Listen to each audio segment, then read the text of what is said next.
தமிழகத்தில் நாடாளுமன்ற தேர்தலுக்கான வாக்குப்பதிவு கடந்த 19ஆம் தேதி நடைபெற்றது. கோவை நாடாளுமன்ற தொகுதியில் பாஜக சார்பில் அக்கட்சியின் மாநில தலைவர் அண்ணாமலை போட்டியிடுகிறார். கடுமையான கோடை வெயிலில் தீவிர பிரச்சாரம் மேற்கொண்ட அவர் கடந்த 3 நாட்களாக கொடைக்கானலில் குடும்பத்துடன் ஓய்வெடுத்து வந்தார். இந்நிலையில் இன்று கொடைக்கானலிலிருந்து கோவை புறப்பட்ட அவர் கோவை செல்லும் வழியில் பழனி கோவிலுக்கு வருகை தந்தார். பழனி கோவிலுக்கு வந்த அண்ணாமலையை பாரதிய ஜனதா கட்சியின் திண்டுக்கல் மேற்கு மாவட்ட தலைவர் கனகராஜ் தலைமையிலான பாஜகவினர் வரவேற்றனர்.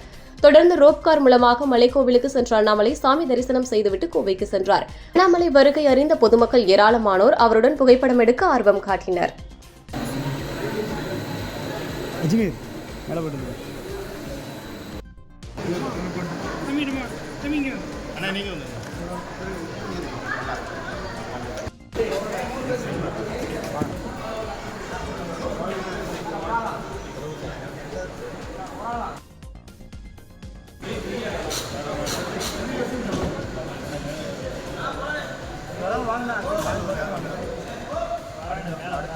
அடுத்த விஷயம் வந்து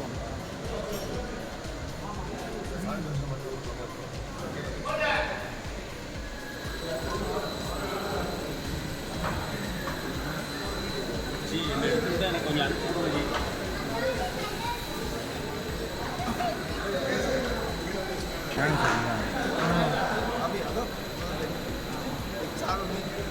அனுப்பிச்சு